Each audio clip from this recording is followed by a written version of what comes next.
നല്ല പടം, രക്ഷയാത്ത പടം. ഫൈറ്റ് സീൻസ് ഒക്കെ ആണെങ്കിൽ നമ്മൾ ഇങ്ങനെ ഫൈറ്റ് സീൻസ് ഒന്നും കണ്ടിട്ടില്ല. സെക്കൻഡ് ഹാഫിലാണ് ശരിക്കും നല്ലൊരു കണ്ണടച്ച് പോകും. അങ്ങനത്തെ ഒരു ഫൈറ്റ് സീൻസ് ഒക്കെ ഫുൾ ഫാമിലി ആയിട്ടൊന്നും, സ്ത്രീകൾക്കൊന്നും ഫാമിലി ആയിട്ട് ആരും വരാതിരിക്കുന്നത് നല്ല, ഒറ്റയ്ക്കൊന്നും കാണാതെ പിന്നെ എടുത്തിരുന്ന camera angle, tone, colour, background എല്ലാം രക്ഷയില്ല. ആക്ടിങ് എല്ലാവരുടെയും കൊള്ളാം. മെയിനായിട്ട് വയലൻസ് ആണ് രക്ഷ, കണ്ടിരിക്കാവുന്ന വയലൻസ് ആണ് ഇത്. ഞാൻ ആദ്യമായിട്ടാണ് ഇങ്ങനെ ഇത്ര വയലൻസ് ഒരു സിനിമ കണ്ടിട്ടുണ്ടെങ്കിലും രക്ഷയാണ്. ബ്രൂട്ടൽ എന്ന് പറഞ്ഞാൽ അങ്ങേറ്റം വിളയാട്ടം തന്നെയാണ് പടം.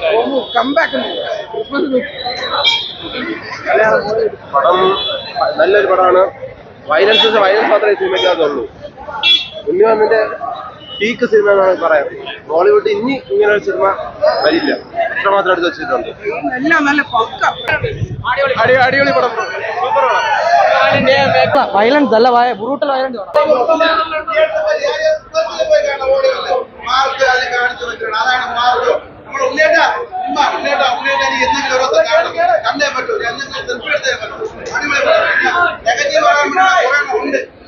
ആ നെഗറ്റീവ് സകലം ചെയ്യാൻ പറ്റൂല. അമൽ ചെയ്ത് കാണിക്കട്ടെ. ഞാൻ കാണിച്ചാൽ ആക്ടിങ് അമലെ കൊണ്ട് കാണിക്കാൻ പറ്റില്ല. ഒരു സിനിമ വന്നത് കണ്ടുകൊണ്ട് വന്നിട്ട് അവിടെ നിന്ന് കൈ അടിച്ചിട്ട് ഭയങ്കര ഇതം കാണിച്ചിട്ട് അമൽ ഇവിടെ കുറ്റങ്ങളുടെ കാര്യമില്ല. നെഗറ്റീവ് സപ്പോർട്ട് ചെയ്ത് ഞാൻ മാത്രമല്ല ഉണ്ണിയോട് സപ്പോർട്ട് ചെയ്ത് സംസാരിക്കും. ബ്രോ ഒരു രക്ഷയില്ല ബ്രോ. പലതരം പടങ്ങൾ കണ്ടിട്ടുണ്ട്. ഇപ്പോ മാസ് ആക്ഷൻ മാസ് പടങ്ങളില് ഏറ്റവും കിടിലം പടം ബ്രോ, ഒന്നും പറയില്ല. അടിപൊളിയായിട്ട് എടുത്തു വെച്ചിട്ടുണ്ട്. പിന്നെ ഉണ്ണിമുന്തന്റെ വൺ മാൻ ഷോ ആയിരുന്നു പടം. പിന്നെ ഒന്നും പറയില്ല, എല്ലാരും പോയി കാണുക. പിന്നെ മനക്കട്ടിയുള്ളവർ പോയി കാണുക. കാര്യം ഒരുപാട് വയലൻസ് സീൻസ് ഉണ്ട്, ബ്രൂട്ടാലിറ്റി ഉണ്ട്, ഒരുപാട് ബ്ലഡ് റഷ് ഉണ്ട്. അപ്പോൾ നല്ല മനക്കട്ടി ഉള്ളവര് പോയി കാണുക. മാക്സിമം എല്ലാവർക്കും ഇഷ്ടപ്പെടും. നല്ല മൂവി തന്നെയാണ്. വയലൻസ് എന്ന് വെച്ചാൽ ഇതണക്ക് ഒരു വയലൻസ് ഇല്ല. സത്യമായിട്ട് തന്നെ സാറിന് അറിയാമോ എന്റെ ശത്രു ആരാണെന്ന്? ഉണ്ണിയേട്ടന്റെ ഡയലോഗാണ്. സാറിന് അറിയാമോ എന്റെ ശത്രു ആരാണ്? വേറെ ലെവല് കേട്ടാ, സൂപ്പർ പടമായിരുന്നു കേട്ടോ. ഉണ്ണേ വന്നെ വയലൻസ്. സെക്കൻഡ് ഹാഫ് എന്റെ പൊന്നെ BGM അതാ, സൗണ്ട് എഫക്ട്സ് ആയിരുന്നാലും ശരി തന്നെയാണ്. പിന്നെ നല്ല വിഷ്വലും ആയിരുന്നു, അടിപൊളിയാണ്. നല്ല മേക്കിംഗ് ആയിരുന്നു. ഡയറക്ടർ ജഗദീഷ് ചേട്ടനും അടിപൊളി. ജഗദീഷ് ചേട്ടൻ അടിപൊളിയായിരുന്നു കേട്ടോ. അങ്ങനെ പിന്നെ അഭിനയിക്കാൻ പറഞ്ഞു കൊടുക്കേണ്ട കാര്യമില്ലല്ലോ. നല്ല രീതിയിൽ ചെയ്തായിരുന്നു കേട്ടോ. സൂപ്പർ ആയിരുന്നു. ഞാൻ ഉണ്ണിയേട്ടൻ നീത്തോട്ട് ഒരു ഫാൻസ് ഉണ്ടാക്കാൻ പോവുകയാണ്. എന്താ കാര്യം, തമിഴ് സിനിമയും തെലുങ്ക് സിനിമകളും വരുമ്പോഴത്തേക്ക് ഇവിടെ എല്ലാവരും ഫ്ലെക്സ് വയ്ക്കുന്നു, ഭയങ്കര ഫാൻസ് ഷോ, അത് ഇത് ഭയങ്കര ഇതൊക്കെയാണ്. പക്ഷെ ഒരു മലയാള നടൻ ഒരു നല്ല രീതിയിൽ ഒരു വയലൻസ് കാണിച്ചപ്പോഴത്തേക്ക് ഒരുത്തനും സപ്പോർട്ട് ചെയ്യാൻ പറ്റില്ല. തിയേറ്ററിനകത്തിരുന്ന് അവനൊക്കെ നിറകൈകളോടൊന്ന് കൈയടിക്കാൻ അറിയാമായിരുന്നു. എന്തുകൊണ്ട് ഒരു മലയാള നടനെ നിങ്ങൾ ആരും സപ്പോർട്ട് ചെയ്യാത്തത്? എൻ്റെ ഒരു ഒറ്റ ചോദ്യമാണ്. മലയാള നടന്മാരെ നമ്മൾ എപ്പോഴും സപ്പോർട്ട് ചെയ്യണം. അവരെയാണ് കയറ്റിക്കൊണ്ട് പറയേണ്ടത്. അടിപൊളിയായിരുന്നു. പൃഥ്വിരാജ് പോലും ഇത് നമുക്ക് ഫൈറ്റ് ചെയ്തില്ല, ഞാൻ കണ്ടിട്ടില്ല സത്യം പറഞ്ഞു കഴിഞ്ഞാൽ. നിങ്ങളെ പോയി കണ്ട് തന്നെ ഇത് അറിയണം, കണ്ട് തന്നെ അറിയേണ്ട കാര്യങ്ങളൊക്കെ.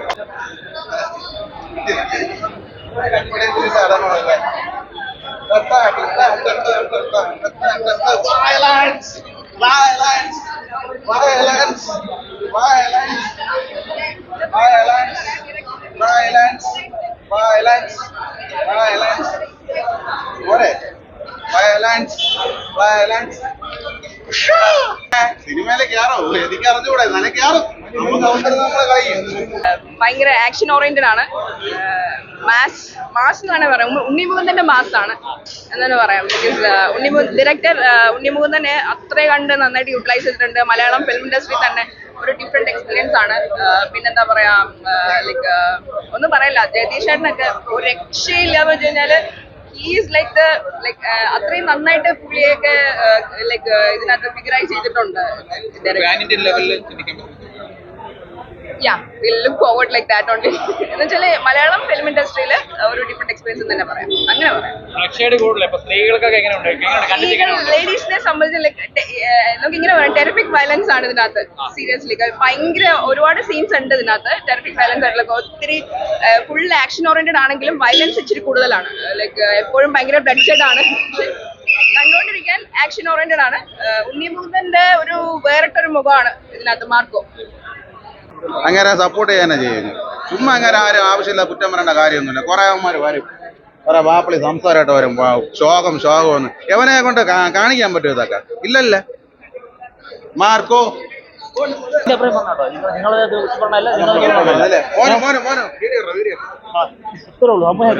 അതായത് ഒരു പടം തോന്നി, നമുക്ക് കാണുമ്പോൾ ഒരു ഇമോഷൻ കണ്ടു വരണം. ബസ്സിന് തോന്നിയില്ല. പിന്നെ അതുമല്ല, ഞാൻ ആരും പണിയെടുത്തില്ലെന്നാ അല്ലെങ്കിൽ ഹനീഫത്തിന് പടം കൊള്ളുക അങ്ങനെ ഒന്നുമല്ല പറഞ്ഞത്. നല്ലോണം പണ്ട് നല്ല മേക്കിംഗ് ആണ്, നല്ല രീതിക്ക് അത് എടുത്തിട്ടുണ്ട്. പക്ഷേ വേറെ അത് തോന്നുന്നുണ്ട്.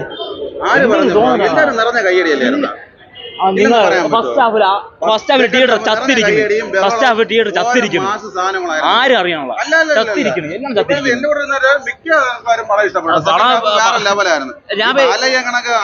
എന്റെ പൊന്നെ അതൊന്നും പറഞ്ഞില്ല ഇവിടെ ആരും. തമിഴ് അതിന്റെ ഒന്നുമല്ല. ഇമോഷൻ എന്റെ പൊന്നെ, ഞാൻ ഇവിടെ വേറെ ഇൻഡസ്ട്രിയെ കുറ്റം പറഞ്ഞല്ല. ഈ പടത്തിന് എന്താണ് കുഴപ്പം? ഇമോഷൻ ഇമോഷൻ കണ്ടില്ല, ഇമോഷൻ സാധനം ഇല്ല, അങ്ങനെ സാധനം വർക്കായില്ല. അതുകൊണ്ടാണ് നിങ്ങളെ കണ്ടറിയേണ്ട കാര്യങ്ങളാണ്. നിങ്ങളെ കണ്ടറിയുമ്പോൾ നിങ്ങൾക്ക് മനസ്സിലാവും എന്താണ് ഏതാണ്.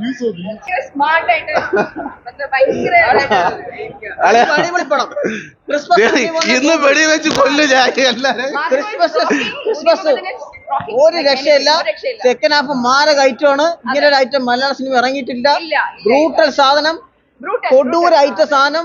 അഡ്രിനാലിൻ റഷ് ആണ് ഇവിടെ സാധനം. ഇങ്ങനെ പമ്പായിരിക്കുകയാണ് സാധനം. അഡ്രിനാലിൻ റഷ് ഒരു രക്ഷയില്ല. ഉണ്ണി മുകുന്ദന്റെ ആൽഫ മെയിൽ ഷോ ഒരു രക്ഷയില്ല. മാർക്കോന്റെ താണ്ടോ എന്തായാലും പറഞ്ഞേരെ. ക്രിസ്മസ് വീഡിയോ എന്തായാലും ഇട്ടോ. ക്രിസ്മസ്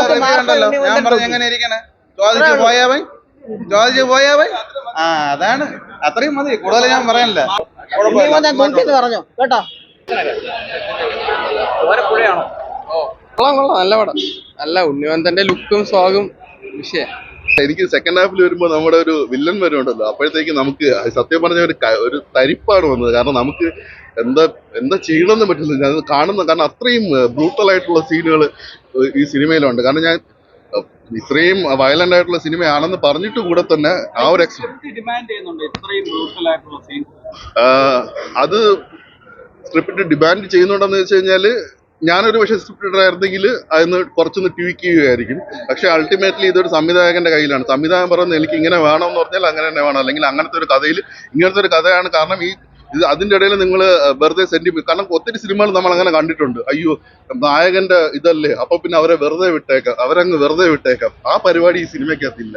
നായകനെ വില്ലനാകുന്നില്ല, അടി അടി അടി അടി അടി. ഇതില് ബ്രൂട്ടൽ സീൻസ് ഒക്കെ എന്ന് പറഞ്ഞാൽ സത്യം പറഞ്ഞാൽ നമുക്ക് ഭയങ്കരമായിട്ട് എൻ്റെ അടുത്ത് ഞാനിങ്ങനെ നോക്കുമ്പോൾ എൻ്റെ അടുത്തുള്ള ബോയ്സ് ആയിരിക്കുന്നത് അവരൊക്കെ ഇങ്ങനെ വെച്ചുകൊണ്ടിരിക്കുക. കാരണം അത്ര രീതിയിൽ ഭയങ്കര ബ്രൂട്ടൽ. അതിലെനിക്ക് ഏറ്റവും കൂടുതൽ ഇഷ്ടപ്പെട്ടത് ക്ലൈമാക്സിന് തൊട്ട് മുമ്പുള്ള ഒരു ഫൈറ്റാണ്. അതാണ് നമ്മുടെ എനിക്ക് സത്യം പറഞ്ഞാൽ ഏറ്റവും കൂടുതൽ ഇഷ്ടപ്പെട്ടത് ആ ഒരു ഫൈറ്റ് തന്നെയാണ്. കാരണം സിനിമ തുടങ്ങി കുറച്ചൊരു ഗ്രാഫ് അപ്പ് ആൻഡ് ഡൗൺ അങ്ങനത്തെ രീതിയിലാണ് പോയത്. കുറേ ഇടത്തൊക്കെ മലയാളം ഡയലോഗ്സ് കുറച്ച് സംഭാഷണങ്ങൾ കുറെ കൂടെ ഒരു വ്യത്യസ്തമായ രീതിയിൽ പ്രസന്റ് ചെയ്യാമെന്ന് എനിക്ക് തോന്നി. കാരണം അവരുടെ ഡയലോഗ് ഡെലിവറി ചില കാര്യങ്ങൾ, കാരണം ഇത്രയും വയലന്റ് ആയിട്ടുള്ള കാര്യങ്ങളാണ് അവർ സംസാരിക്കുന്നത് ചെറിയ ഇതിലൂടെ. അപ്പം അത് നമുക്ക് ഒരു പ്രേക്ഷകരിൽ എത്തണം.